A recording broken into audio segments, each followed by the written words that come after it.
আপনারা দেখেছেন শেখ হাসিনা, মানে সবাই লাইভে বসেছিল যে শেখ হাসিনা ভিডিওতে আসবে, কিন্তু আসে নাই। তো শেখ হাসিনা হলো এই অফলাইনে গরম বক্তব্য দিয়ে যাচ্ছে এবং তারা একটা প্রেস মিট করেছে ভারত রাষ্ট্রে বসে।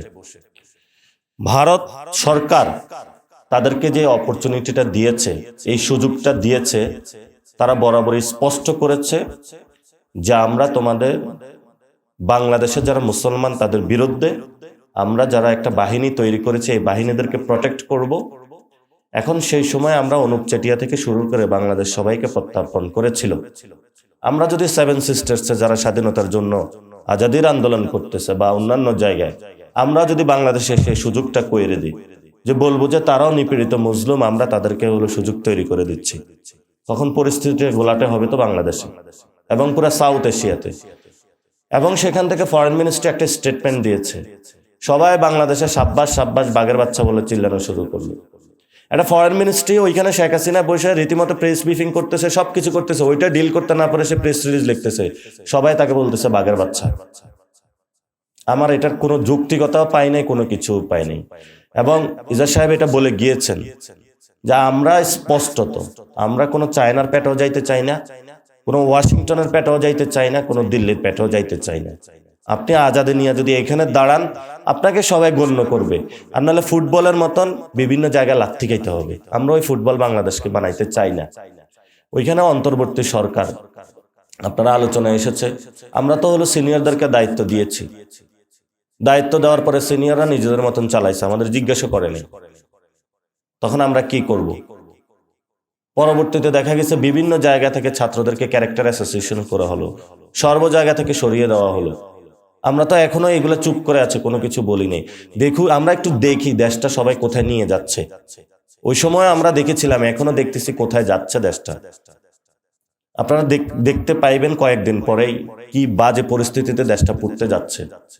আপনারা এমন একজন লোকের হাতে দায়িত্ব দিয়েছেন যে লোকটা স্টেট বুঝে না, রাজনীতির ন্যূনতম কোনো জ্ঞান নাই। কি করেছে 5 মাসে আপনি দেখেন, সকাল থেকে আমার বাসায় এখনো রান্না হয় না, গ্যাস নাই। 20% শ্রমিক ছাঁটাই করেছে বিভিন্ন প্রতিষ্ঠানে, সেখানে গ্যাস নাই।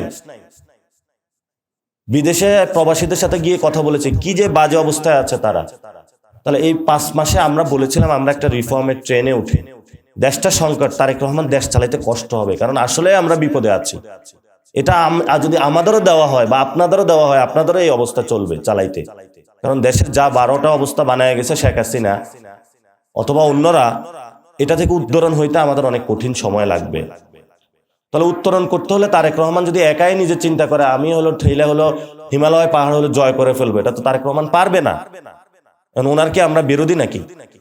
আমরা ওনাকে বলি যে আপনার এটা করতে হবে, আপনি সবাইকে নিয়ে ঐক্যবদ্ধভাবে কাজ করেন, আপনি আলেম ওলামাদেরকে নিয়ে বসেন, যারা রাজনীতি করে তাদেরকে বসেন, সিভিল সোসাইটি যারা আছে সবাইকে নিয়ে সুন্দরভাবে দেশটা পরিচালনা করেন।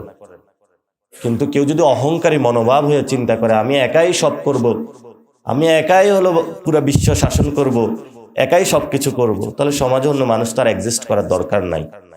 আমরা আশা করব যে আমরা আপনাদের সন্তান, আপনারা আমাদের শিক্ষক, আমরা আপনাদের সন্তান, শিক্ষক হয়ে এখনো আপনাদের শিক্ষালয়ে যেতে আগ্রহী, আপনাদের থেকে শিক্ষা নিতে আগ্রহী। আপনারা যেভাবে বলবেন আমরা এখনো চলবো। আমরা বারবার হলো আপনাদের কাছে গিয়েছি, এখনো যেতে চাই, এবং আমরা ভবিষ্যতে আপনাদের উপদেশ নিয়েই চলবো, কারণ আমরা বাংলাদেশে চাই। আমরা এখনো শিখতেছি। আপনাদের লাইফের যে এক্সপিরিয়েন্স, আপনাদের লাইফের যে জেল জীবন, এটা আমাদের উপরে আসে নাই এখনো। অনেক জীবনের কত উত্থান পতন দেখে আপনারা এই জায়গায় এসেছেন, অনেক শাসন দেখেছেন আপনারা। ফলত আপনারা আমাদেরকে উপদেশ দিবেন, আমাদের যে রক্তটা আছে এটা আপনারা ব্যবহার করেন, আমাদের যে শক্তিটা আছে গায়ে এটা আপনাকে ব্যবহার করেন। আপনার জায়গায় আমাদের সেই বুদ্ধিটা এখনো নাই। এই জন্য আমরা আস্তে আস্তে একটু চলার চেষ্টা করি, কোন জমে ঠাস করে হলে পড়ে যায়। বাচ্চা যদি জোরে দৌড় দেয় তাহলে তো প্রবলেম। তবে সবাই আমাদেরকে একটু বাচ্চা মনে করলো, আমরা স্টেটটা খুব কাছ থেকে দেখার সুযোগ পেয়েছি। সেই জায়গা থেকে যেটা বলবো, বাংলাদেশের স্টেট যেটা আছে এটা একটা ভঙ্গুর স্টেট। বাংলাদেশ রাষ্ট্র যতটুকু সীমানা পেয়েছে, এই সীমানা দিয়ে আপনি একটা শক্তিশালী রাষ্ট্র গড়তে পারবেন না।